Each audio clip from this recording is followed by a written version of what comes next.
শেখ মুজিবকে যদি প্রথমবার দেশের প্রথম স্বৈরশাসক না বলেন, আওয়ামী লীগের প্রথম বাকশালকে যদি বাকশাল না বলেন, এরশাদ সাহেবের মতো একটা ভদ্র প্রাইমারি স্কুলের স্বৈরাচারকে আপনি পিএইচডি লেভেলের স্বৈরাচার বানায় দিচ্ছেন। বাংলাদেশের প্রথম স্বৈরাচার তো শেখ মুজিবকে বলতে হবে। স্বাধীনতা যুদ্ধের সাথে, স্বাধীনতার অঙ্গীকারের সাথে, স্বাধীনতার ঘোষণাপত্রের সাথে সর্বপ্রথম বেইমানি করেছে প্রথম বাকশাল। তাদের মুখে তো স্বাধীনতার চেতনা মানায় না। রাষ্ট্রের সত্যিকার বঙ্গবীর জেনারেল ওসমানী, ফাউল বঙ্গবীর আছে কিন্তু বাংলাদেশে। এইটা মাথায় রাখবেন আপনারা যারা সংবাদপত্রে কাজ করেন। ওই ভুয়া বঙ্গবীর ওই নামের পিছনে লাগাবেন না, ওই কিন্তু ভারতের দালাল। কিন্তু ঠিক শত্রু মিত্র চিনতে ভুল করবেন, বারবার লড়াই করবেন, পরাজিত হবেন। আসল বঙ্গবীর হচ্ছে রাষ্ট্রের পদক যে যাকে দেওয়া হয়েছে সেটা হচ্ছে ওসমানীকে। অন্য কোনো ভুয়া বঙ্গবীর বাংলাদেশে নাই, একটাই বঙ্গবীর, সেটা হল ওসমানী। তো বাকশাল করার এই আইনটা পাশ হইল, সময়টা কখন দেখেন যে অস্ত্র হাতে একটা জাতি 9 মাস যুদ্ধ করে একটা দেশ বানালো। এই দেশটার ডিক্লারেশন কি ছিল? আমাদের স্বাধীনতার যে অফিসিয়াল ঘোষণাপত্র, যেটা অস্থায়ী প্রবাসী সরকার পাঠ করেছে 1971 সালের 17 এপ্রিলে, সেখানে পরিষ্কার করে বলে দেওয়া ছিল যে ওয়ারঅ্যাজ দিয়ে, যে মানে আমরা কেন আলাদা হচ্ছি। পাকিস্তান আমাদের সাথে বিট্রে করেছে, বৈষম্য করেছে, আপনি এর সাথে দ্বিমত হইতে পারেন না পারেন, আমি ঘোষণাপত্র কোট করতেছি। এইসব কারণে আমরা পাকিস্তান থেকে আলাদা হচ্ছি। হওয়ার পরে কি করব সেটা বলে দেওয়া ছিল যে আমরা একটা independent sovereign people's republic of Bangladesh নামে একটা রাষ্ট্র বানাবো, স্বাধীন, সার্বভৌম এবং গণপ্রজাতন্ত্র যেভাবে বলেন, এরকম একটা বাংলাদেশ রাষ্ট্র প্রস্তাব করছি। এই রাষ্ট্রটা কিভাবে চলবে এবং কি করবে, in order to ensure equality, human dignity and social justice for the people. সে হচ্ছে সাম্য, মানবিক মর্যাদা এবং সামাজিক সুবিচার প্রতিষ্ঠা করবে তার জনগোষ্ঠীর জন্য।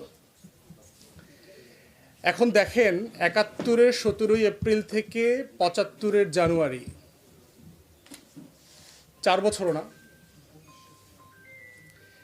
4 বছরের ভিতরে যে জাতিটা একটা রক্তক্ষয়ী আন্দোলন সংগ্রাম করে একটা স্বাধীন বাংলাদেশ করল, সে 3.5 বছরের মাথায় তার ঘোষণাপত্রের সাথে বেইমানি করল।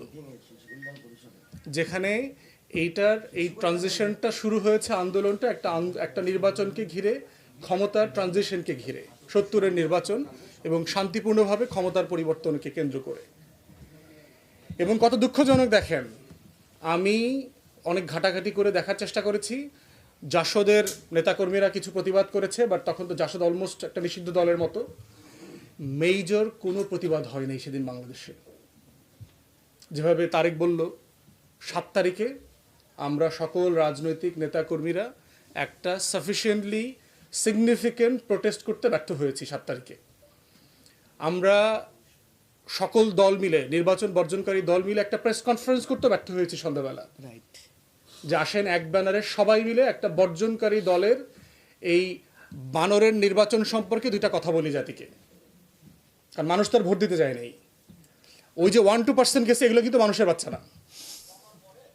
কোনো মানুষের বাচ্চা ভোট দিতে যাইতে পারে না 7 তারিখে ফেলানির খুনের দিবসে। তো সেই বাকশালের পিছনের অঙ্কগুলো দেখেন যে কি কি জিনিস কাজ করেছে। একটা সংশোধনী, একটা সংসদের বিল এবং জাতির নীরবতা। বাকশাল হাওয়া দিয়ে তৈরি হয় না। প্রথম বাকশাল যদি পরিষ্কার করে আপনারা না বলেন প্রথম বাকশাল কি, শেখ মুজিবকে যদি প্রথমবার দেশের প্রথম স্বৈরশাসক না বলেন, আওয়ামী লীগের প্রথম বাকশালকে যদি বাকশাল না বলেন, এরশাদ সাহেবের মতো একটা ভদ্র প্রাইমারি স্কুলের স্বৈরাচারকে আপনি পিএইচডি লেভেলের স্বৈরাচার বানায় দিচ্ছেন। বাংলাদেশের প্রথম স্বৈরাচার তো শেখ মুজিবকে বলতে হবে। স্বাধীনতা যুদ্ধের সাথে, স্বাধীনতার অঙ্গীকারের সাথে, স্বাধীনতার ঘোষণাপত্রের সাথে সর্বপ্রথম বেইমানি করেছে প্রথম বাকশাল। তাদের মুখে তো স্বাধীনতার চেতনা মানায় না। দুঃখজনক হচ্ছে বাংলাদেশের সব বুদ্ধিবেশারা, সব সুশীলরা দেখবেন এরশাদকে স্বৈরাচার বলে, শেখ মুজিবকে বলে না। আপনি যদি শত্রু মিত্রর ব্যাপারে সঠিক শব্দ চয়ন, আমাদের এই যে কলিগ বলে গেছে, তারিক বলে গেছে, একটা শব্দ কত গুরুত্বপূর্ণ, এটা যদি না বলেন তাহলে আপনি বারবার ওই শব্দের ভুল ব্যাখ্যায় আবার পড়বেন।